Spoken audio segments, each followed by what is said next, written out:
The rain beat against the windows of the mansion as tears streamed down Isabella's face. Her 15-year-old fingers trembled as she held that old worm-eaten wooden box. Around the mahogany table, her cousins laughed with contempt. Just look at what the poor girl got.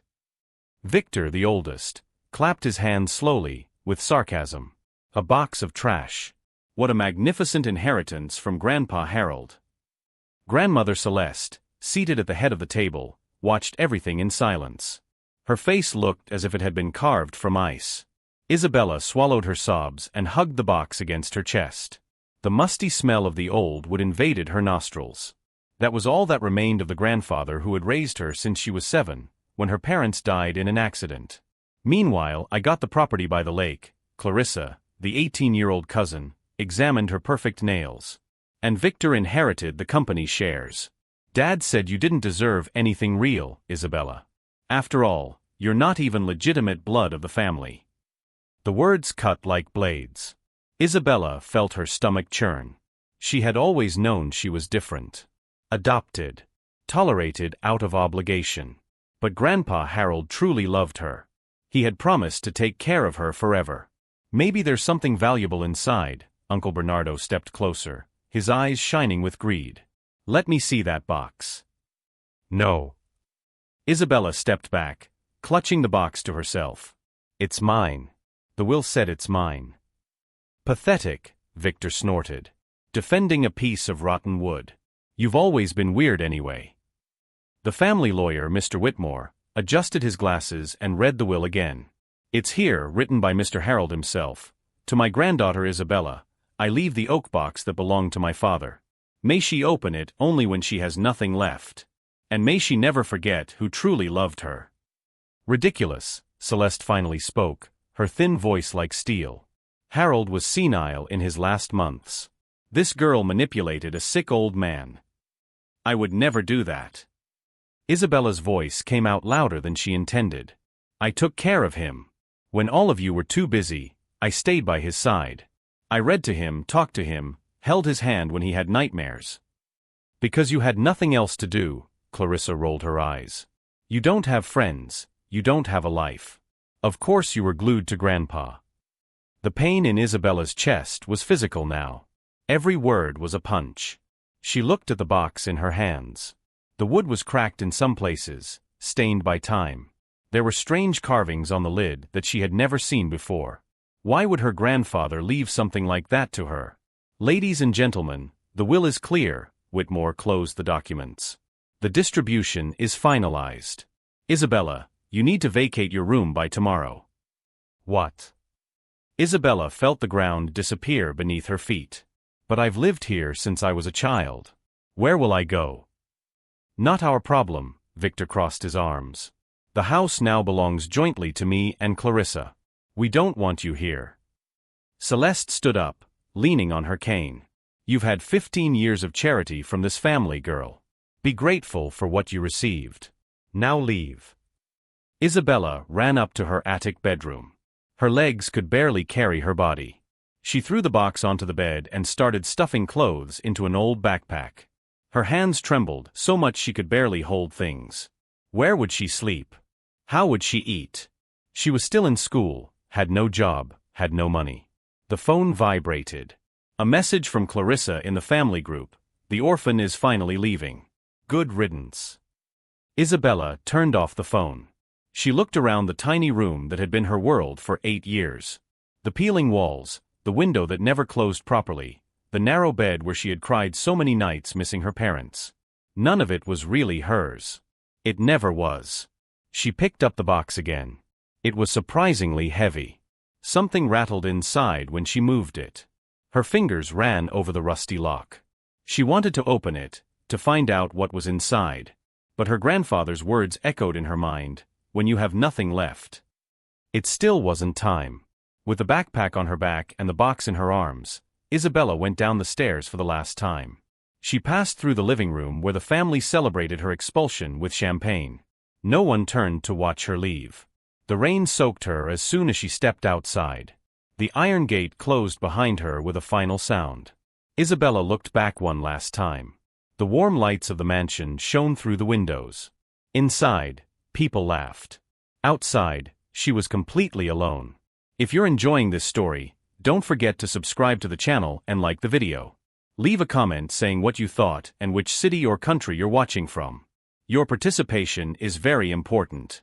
Isabella pressed the box against her chest and began walking down the dark road. She didn't know where to go. She only knew that that old, despised box was everything she had in the world now.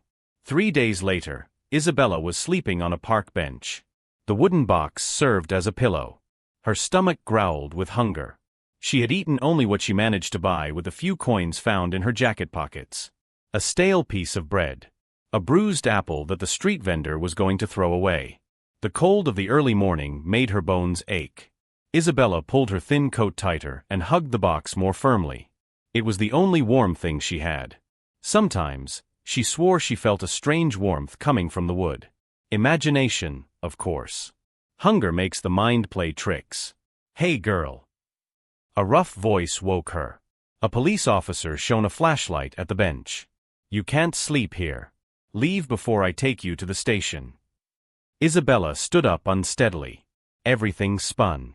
How long had it been since she ate something real? 2 days? 3? She picked up the box and dragged her feet toward the street. Dawn painted the sky orange. People were starting to circulate. Everyone in a hurry. No one looked at her. She sat down at the entrance of a closed bakery. The smell of fresh bread from the day before still hung in the air. Her legs trembled. Her vision blurred from time to time. Isabella knew what it was. Weakness. Malnutrition. The things she had studied in biology were now her reality. The phone vibrated. Battery at 5%. A message from Victor. We found your old notebooks in the attic. We threw everything away. That trash is useless anyway. Just like you. Hot tears ran down Isabella's frozen face. Those notebooks had drawings she made with Grandpa Harold. Stories they invented together. Memories that were now in a landfill. She turned off the phone. The battery wouldn't last much longer anyway. Isabella. She lifted her eyes. A woman around 50 years old was standing on the sidewalk. Gray hair tied in a bun. Kind eyes studying Isabella with concern. Mrs. Agatha? Isabella recognized the former housekeeper of the mansion. The only person who had been kind to her during all those years. My God, child. Agatha knelt beside her. What happened? Why are you on the street? They kicked me out, Isabella's voice came out weak. After Grandpa died. They kept everything and I. With that box, Agatha finished, observing the old wood. Something changed on her face. Surprise. Recognition. Fear. He left this to you. Isabella nodded. Agatha remained silent for a long moment. Then she took the girl's hand. Come with me. Now. Agatha's apartment was small but cozy. The smell of coffee and cinnamon. Isabella devoured the plate of food like a starving animal. Hot soup. Soft bread. Orange juice. Every bite felt like a miracle. Slowly, dear, Agatha placed a hand on her shoulder. You'll get sick. After eating, taking a hot shower, and putting on clean clothes, Isabella felt human again. Agatha prepared tea and sat across from her. The box was on the table between them. I need to tell you something, Agatha took a deep breath. About your grandfather. About this box. Isabella's heart raced. Finally, someone had answers. I worked for the Ashford family for 30 years, Agatha stirred her tea nervously. I saw many things. Things I should never have seen. Your grandfather Harold was different from the others. He had principles. Values. And that caused problems. What kind of problems? Your Uncle Bernardo and your grandmother Celeste always had greed in their hearts. When Harold inherited the family fortune, they expected him to divide everything equally. But he refused. He said he would only give something to those who deserved it. Those who proved they had character. Isabella remembered the arguments she heard as a child. Doors slamming. Raised voices. Her grandfather always calm, but firm. They hated that, Agatha continued. And when you arrived, adopted after your parents' death, it got worse. Harold truly loved you. He said you had the heart he was looking for. That enraged Victor and Clarissa. They thought you would steal their inheritance. But I didn't get anything, Isabella pointed to the box. Just this. Agatha looked at the box with a strange expression. Did you open it? No. Grandpa said to open it only when I had nothing left. Smart, Agatha murmured. Very smart. Why? What's inside? I don't know exactly. But I know Harold protected this box his entire life. He kept it locked in a secret safe. I saw it only twice in 30 years. And whenever someone asked about it, he changed the subject. A shiver ran down Isabella's spine. She looked at the box with new eyes. The old, ugly would suddenly seem different. Mysterious. Powerful. There's one more thing. Agatha stood up and took a yellowed letter from a drawer. Harold gave this to me 3 days before he died. He said to give it to you if something happened. If they hurt you. Isabella's hands trembled as she took the letter. Her grandfather's shaky handwriting filled her eyes with tears before she even began to read. My dear Isabella, if you are reading this, it is because they have shown who they really are. Forgive me for not being able to protect you directly. But know that I never left you helpless.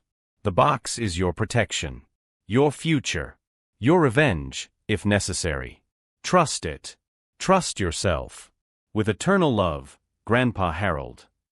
Isabella finished reading with tears streaming down her face. Agatha was crying too. He knew, Isabella whispered. He knew they would kick me out. That they would hurt me. And he prepared something, Agatha looked at the box. Something they cannot imagine. That night, Isabella couldn't sleep. She kept staring at the box in the dark. The carvings in the wood seemed to glow under the moonlight. Strange shapes that looked like maps. Or symbols. Or secrets waiting to be discovered. She reached out her hand and touched the rusty lock. Was it time now? She had nothing left. Literally nothing. But something stopped her. An inner voice telling her to wait. Just a little longer. The right moment would still come. 2 weeks passed. Isabella managed to get a job washing dishes at a small restaurant. The owner, Mr. Chun, didn't ask questions when he saw a 15-year-old girl needing work. He just pointed to the sink and said, 6 in the evening to 10 at night. $20 a day. It wasn't much, but it was something.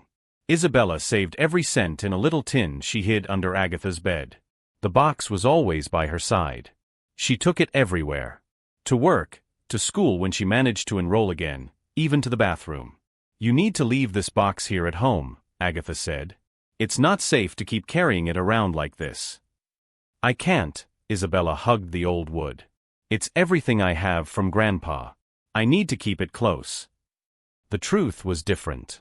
Isabella felt that the box protected her in some way. On bad days, when the longing tightened her chest, when Victor's and Clarissa's cruel words echoed in her head, she held the box and felt less alone. As if her grandfather were there, somehow.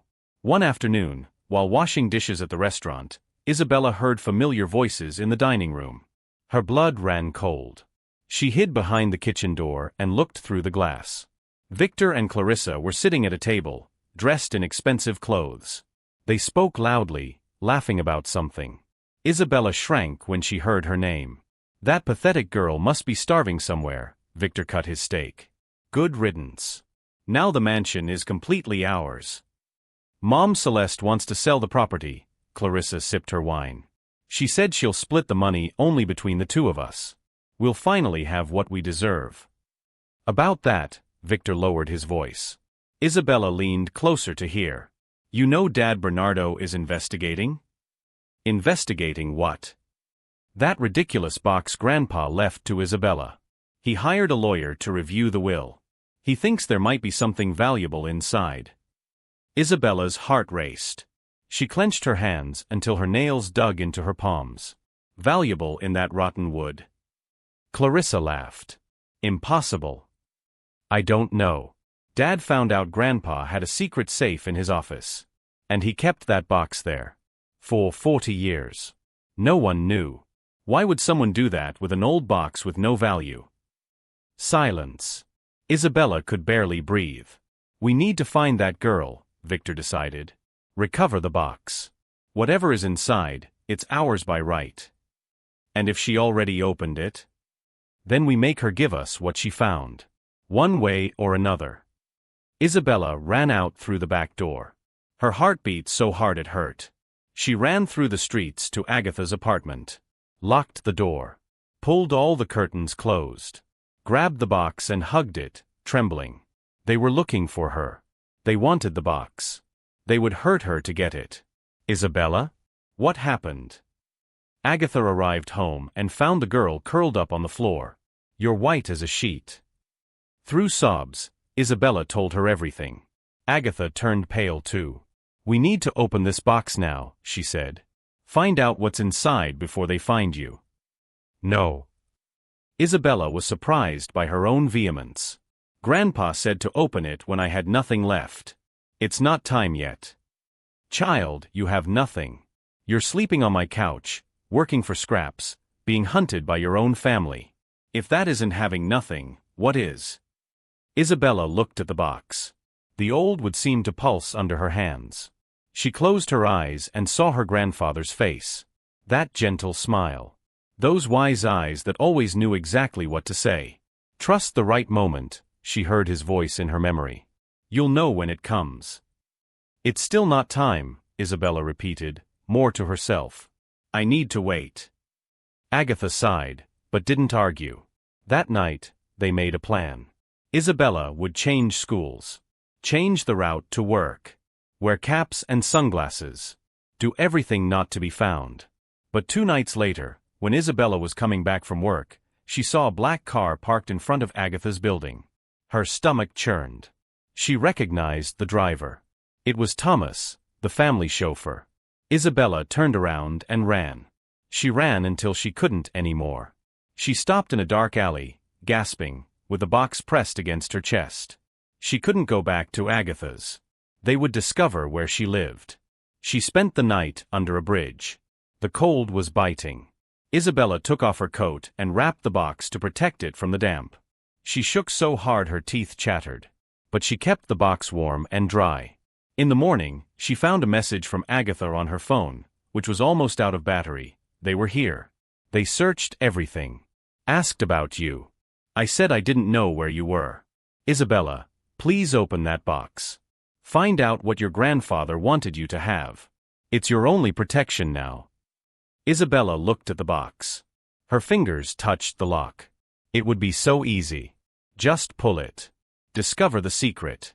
Have the answers. But then she remembered the letter. The box is your protection. Your future.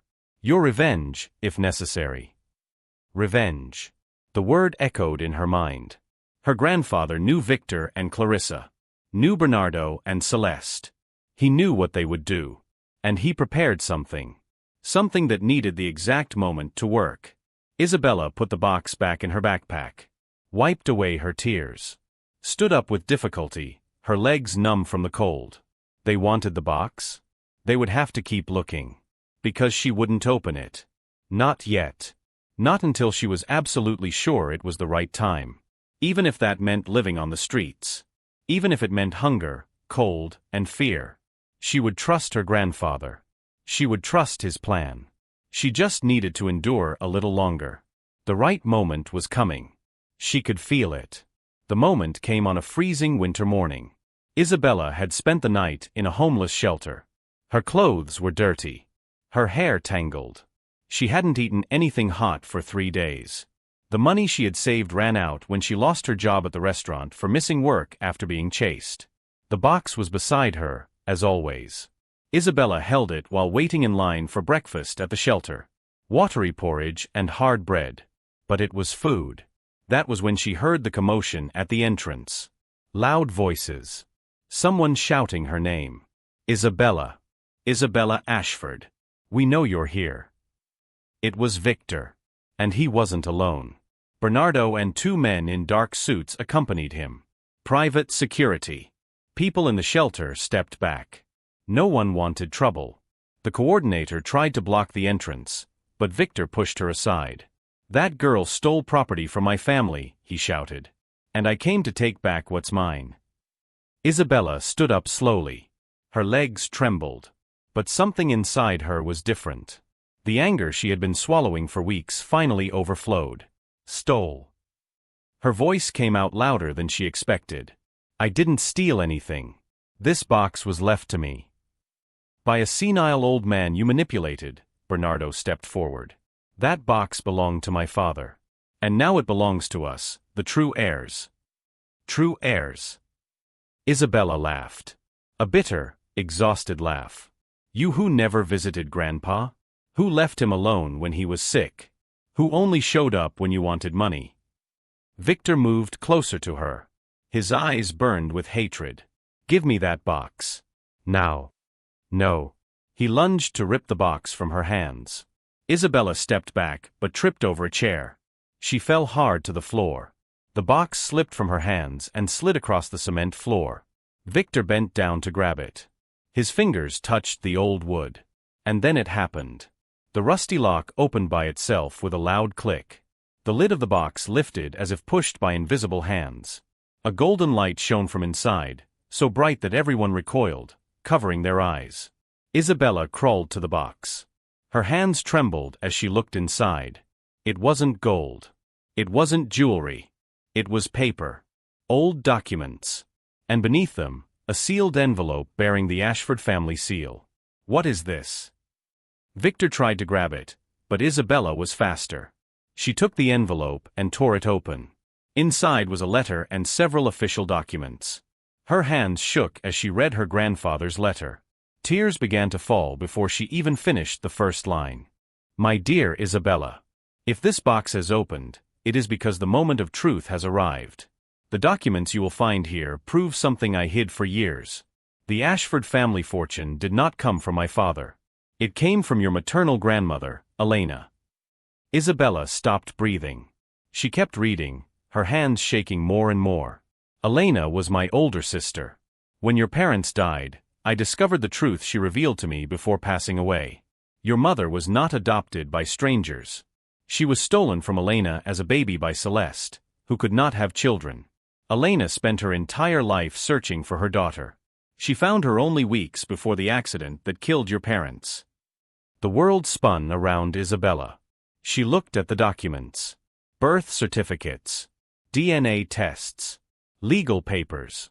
Everything proving that her mother was Elena's biological daughter. That Isabella was not just an adopted granddaughter. She was a granddaughter by blood. You are my true granddaughter, the letter continued.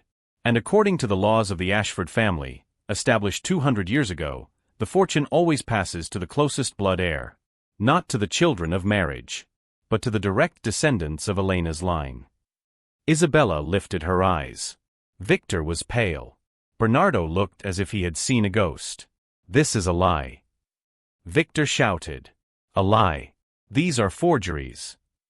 They are not, a firm voice echoed from the shelter entrance. Everyone turned. It was Whitmore the lawyer, accompanied by 2 court officers.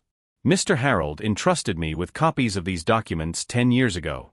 I kept them safe, waiting for the day they would be needed. And it seems that day has come. Whitmore approached Isabella and placed a gentle hand on her shoulder. Isabella, according to Ashford family law and state legislation, you are the sole legitimate heir to Harold's entire fortune. The mansion, the properties, the shares, everything. Your grandfather left the public will as a test. To see what they would do to you. And they failed miserably. No. Clarissa appeared at the doorway, out of breath. She must have arrived running. This can't be happening. She's a nobody. An orphan. She is the granddaughter of Elena Ashford, Whitmore showed the official documents. And Elena was the firstborn. By family law, her lineage takes precedence over all other branches. Isabella looked at the empty box in her hands. Now she understood. Her grandfather hadn't left gold or jewels. He had left something far more valuable. The truth. Her identity. Her real family. Tears flowed freely now. But they were not tears of sadness. They were something she hadn't felt in a very long time. Belonging. There's one more thing, Whitmore handed her another document. Harold established a trust fund. Every month you spent on the streets, being pursued and humiliated by this family, was documented. There is financial compensation. And there are consequences for them. Victor fell to his knees. Clarissa cried. Bernardo tried to speak, but no words came out. Isabella stood up, holding the empty box against her chest. She looked at each of them. The family who had despised her, who had thrown her into the streets, who had tried to destroy her. Grandpa was right, she said, her voice firm for the first time in weeks. He said to open it when I had nothing left. And that's exactly what happened. You took everything from me. My home, my dignity, my safety. But you couldn't take who I really am. She hugged the old, worm-eaten box. The ugly wood that had kept the greatest treasure of all. The truth. 6 months later, Isabella was sitting in her grandfather Harold's office. Now it was her office. The entire mansion belonged to her. But everything felt different now. The walls that once oppressed now embraced. The corridors that echoed cruelty now whispered peace. She held the empty box on her lap. Even empty, she never parted with it. It was her daily reminder of everything she had been through. Of everything she had overcome. A soft knock on the door. Agatha entered with a tray of tea. She now lived in one of the mansion's suites. Isabella had insisted. After all, Agatha had been her family when no one else was. They've arrived, Agatha said softly. They're waiting in the living room. Isabella took a deep breath. This meeting had been scheduled for weeks. She stood up, smoothed the simple dress she was wearing, and went down the stairs. Victor, Clarissa, Bernardo, and Celeste were in the living room. They looked different. Smaller. Celeste wore ordinary clothes, not the expensive silks of before. Victor had deep dark circles under his eyes. Clarissa had bitten her nails until they bled. Bernardo hunched his shoulders as if carrying the weight of the world. Whitmore was there as well, as a legal witness. Isabella sat in the armchair that had once been her grandfather's. The same one where he used to sit to read stories to her when she was a child. "Thank you for coming," she began. Her voice no longer trembled. "I know it wasn't easy." Isabella, Victor was the first to speak. Tears streamed down his face. We have no words. What we did was unforgivable. We threw you out onto the streets," Clarissa sobbed. "A 15-year-old child. We let you suffer hunger, cold, fear, while we slept in warm beds and ate at full tables." Celeste, who had always been so hard, so cold, cried silently. Her hands trembled in her lap. "I stole your grandmother's daughter from Elena. I raised your mother with lies. And when you appeared, I treated you like trash because I saw Elena in your eyes. I saw the truth I tried to bury for 40 years. Isabella felt her chest tighten. Part of her wanted to scream. Wanted to throw in their faces every night she slept hungry. Every moment of terror. Every tear shed. But then she looked at the box beside her. She remembered her grandfather's words. "The box is your protection. Your future. Your revenge, if necessary. If necessary. But not mandatory." "I could destroy you," Isabella said calmly. "Legally, I have that right. I could leave you with nothing. Just as you did to me." Silence. Everyone lowered their heads. "But I won't do that," she continued. "Because if I do, I become what you once were. And Grandpa Harold did not raise someone like that." Victor lifted his eyes, stunned. "What?"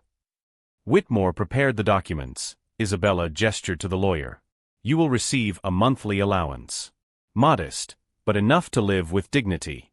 The mansion stays with me, but the smaller house on the lake property is available if you wish to live there." Clarissa covered her face with her hands, sobbing. "Why? After everything we did." Isabella stood up and picked up the box. She walked toward them and placed it on the coffee table. "Because I learned something during those weeks on the streets. I learned that a person's true value is not in what they have, but in who they choose to be when they have nothing." She touched the old wood gently. "This box taught me patience. It taught me trust. It taught me that sometimes we need to lose everything to discover what truly matters." Bernardo knelt in front of her. A 60-year-old man, crying like a child. "Forgive me. Please forgive me." "I forgive all of you," Isabella said, and realized it was true. The weight she had carried in her chest for months finally dissolved. But forgiveness does not mean forgetting. You will have to prove, every day, that you have changed. That you have learned. And we will. Victor stood up and extended his hand. I promise. I will spend the rest of my life trying to be worthy of your forgiveness. Isabella shook his hand. Not with anger. Not with fear. But with cautious hope that people could change. After they left, Isabella returned to the office. Agatha was waiting with hot tea. Are you sure about this? The woman asked gently. After everything? I am. Isabella sat down. Grandpa left that final letter. The one Whitmore gave me yesterday. Do you want to hear it? Agatha nodded. Isabella opened the envelope and read in a steady voice. My dear Isabella, if you are reading this, it means the truth has been revealed. That the box has fulfilled its purpose. Now comes the hardest part. You have power. You have resources. You have justice on your side. The temptation will be great to use all of this to punish those who hurt you. But I ask you one last thing, be better than they were. Show the mercy they did not show. Because true victory is not destroying your enemies. It is transforming them into better people. That is the inheritance that truly matters. With eternal love, Grandpa Harold. Tears streamed down Isabella's face. Agatha was crying too. He knew, Isabella whispered. He knew exactly what I would go through. And he prepared not only my protection. He prepared my redemption. And theirs as well. She looked out the window. Outside, the garden was blooming. The same ground that witnessed her humiliation now witnessed her triumph. Not a triumph of revenge, but a triumph of character. Isabella picked up the box one last time. She ran her fingers over the carvings in the wood. Each mark told a story. Each crack, a lesson. That old, ugly, despised box had kept the most precious secret. That true value is never on the surface. It lies in what we choose to do when life takes everything from us. If you enjoyed this story, don't forget to subscribe to the channel and like the video. Leave a comment saying what you thought and which city or country you're watching from. Your participation makes all the difference. Isabella placed the box on the office's shelf of honor. Beside photos of Grandpa Harold. Of the portrait of Elena who had finally found her peace. And of her parents, who would be proud of the woman their daughter was becoming. The box was empty now. But Isabella was whole. And that was the greatest